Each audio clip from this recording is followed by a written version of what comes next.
It's Christian here, and today we're going to do a little project. It's not a big project, but it's just something that needs to be done.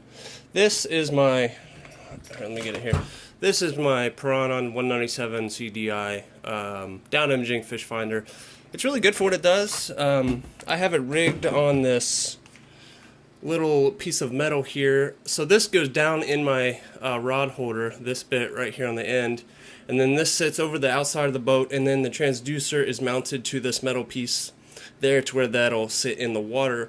And it's basically just a it's never permanently attached to my boat, so I can remove it. And it even this is even a little swivel mount up here, so you can rotate a little bit. I need to get some, either file down those bolts right there or something so I can make it move 100%. But what we're doing today is we're not working on the mount or anything. What we're actually going to work on is the electrical.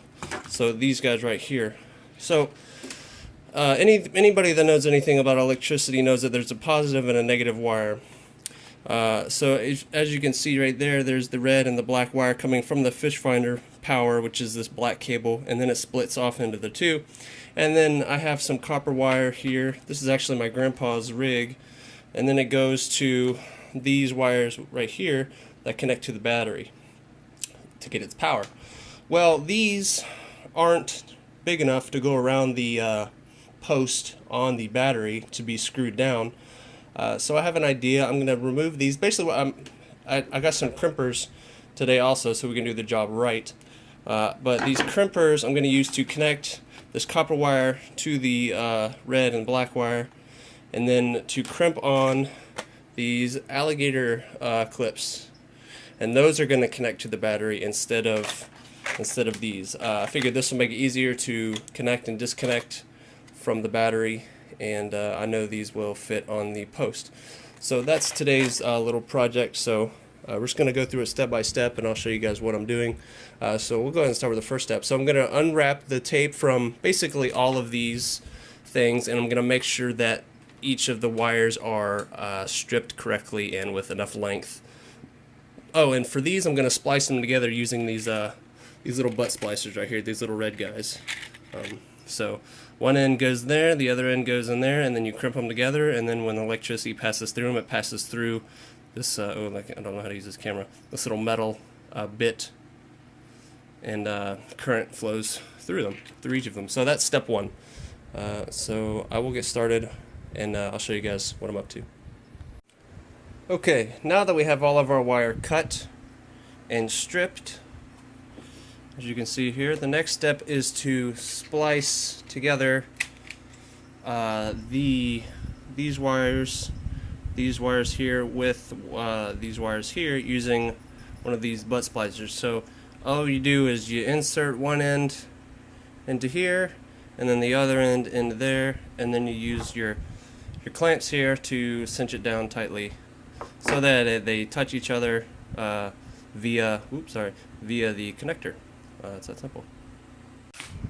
Okay, so we have crimped the copper wire to the splicer, and then the associating positive and negative cables to the splicer as well.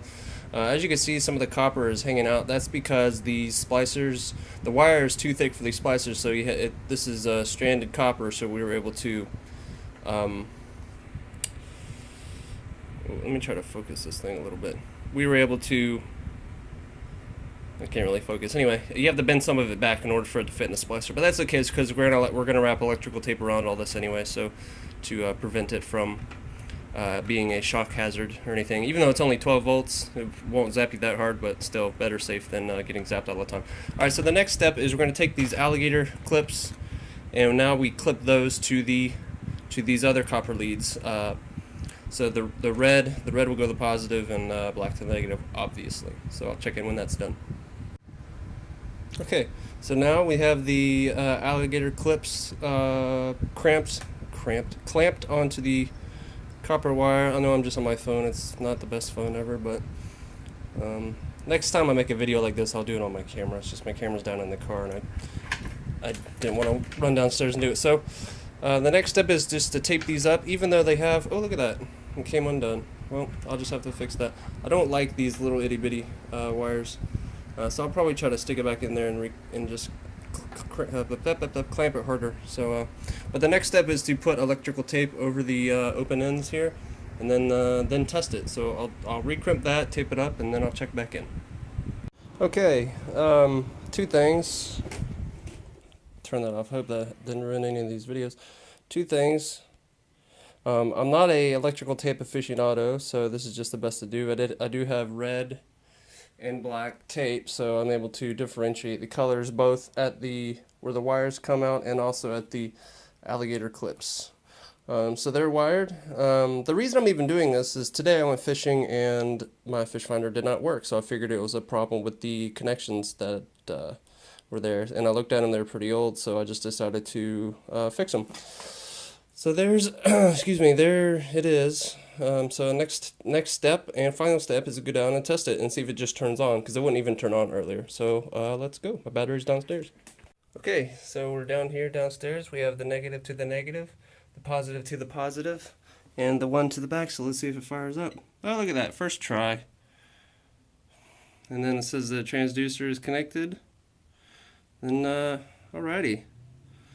So that worked out perfectly. It seemed to be just a simple problem of the cables not being connected to each other. But there she is, and she's all good to go. So perfect. We have a working fish finder now.